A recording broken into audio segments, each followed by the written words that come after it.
بقول دیوبندیوں وہابیوں کے ہر سال جو اجتماع ہوتا ہے بھوپال کی سرزمین پر، اس میں 25 لاکھ لوگ شرکت کرتے ہیں۔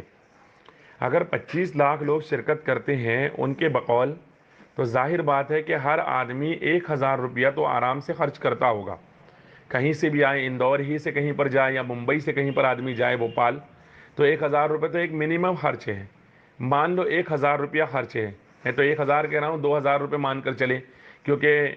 اندور سے بھی، ممبئی سے بھی، دوسرے علاقوں سے بھی لوگ آتے ہیں، اور ساتھ ہی ساتھ انڈیا کے باہر سے بھی لوگ آتے ہیں، تو سب کا اگر پیسہ جوڑا جائے تو ہر آدمی کے اوپر 2,000 روپیہ خرچہ ایک مان کر چلیں۔ اگر 2,000 روپے پر آدمی بنتا ہے تو بھوپال اجتماع کے اندر ہر سال 500 کروڑ روپے خرچ ہوتے ہیں۔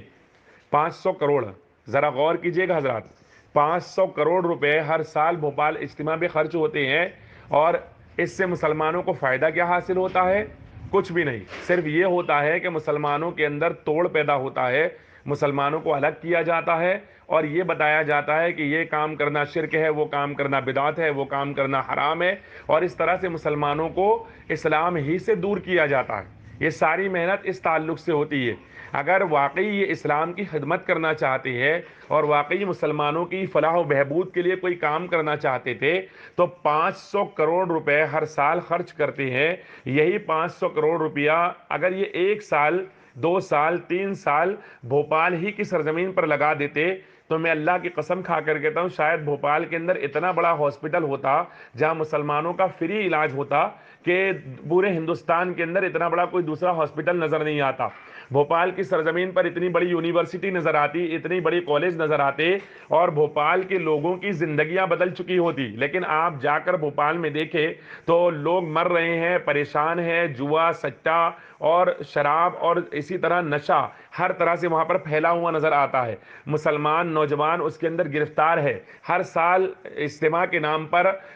500 کروڑ روپے خرچ کیے جاتے ہیں، لیکن قوم کو کیا دیا جا رہا ہے؟ یہی کام اگر قوم کے لیے فلاح و بہبود کے نام پر کیا جاتا تو آج پتہ نہیں بھوپال کے لوگ، بلکہ بھوپال کیا پورے مدھیہ پردیش کے لوگ، بلکہ میں کہتا ہوں ہندوستان کے تمام لوگ، اگر اتنا پیسہ ان پر خرچ کیا جاتا، اور یہ اجتماع قریب 80 سال سے ہو رہا ہے، تو 80 سالوں کے اندر نہ جانے اس مسلمانوں کے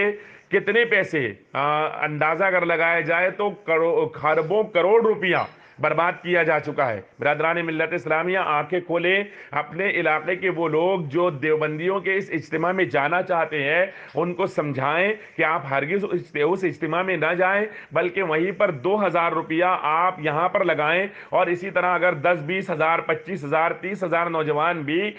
2,000 روپے ایک جگہ پر لگا دیں تو انشاءاللہ تبارک و تعالی مسلمانوں کی تقدیریں بدل سکتی ہے۔ میں کہنا یہ چاہوں گا کہ بھوپال کے اندر اتنا بڑا اجتماع، اب یہاں پر دلیل یہ دی جائے گی کہ صاحب اجتماع اس لیے کیا جاتا ہے کہ لوگوں کو دین سکھایا جائے، تو میں عرض کرنا چاہوں گا کہ دین سکھانے کے لیے مسجدیں کم نہیں ہے، مسجدوں کے اندر بھی دین سکھایا جا سکتا ہے، اسی طرح مدارس کے ذریعے بھی دین سکھایا جا سکتا ہے، اور یہی 500 کروڑ روپے اگر آپ کہیں پر لگاتے تو نہ جانے کتنی مسجدیں بن چکی ہوتی، اور نہ جانے کتنے مدارس بن چکے ہوتے، اور مدارس میں پڑھانے والے نہ جانے کتنے مدرسین ہوتے، اور ان تمام مدرسین کے گھروں کا پورا خرچ آپ کے ذریعے سے چلتا ہوا نظر آتا۔ لیکن آپ نے تو لوگوں کو توڑنا تھا، آپ نے تو جو ہے تو لوگوں کو برباد کرنا تھا، اس لیے آپ نے اس طرف دھیان نہ دیتے ہوئے اس طرح کا کام شروع کیا ہے۔ اب بھی وقت ہے، واپس آئے، قوم کی فلاح و بہبود کے لیے کام کرے، اور اگر سکھانا سمجھانا ہے تو مسجدیں کم نہیں ہے، وہاں پر بھی سکھایا اور سمجھایا جا سکتا ہے۔ اللہ تبارک و تعالی مسلمانان اہل سنت کو سمجھ عطا فرمائے،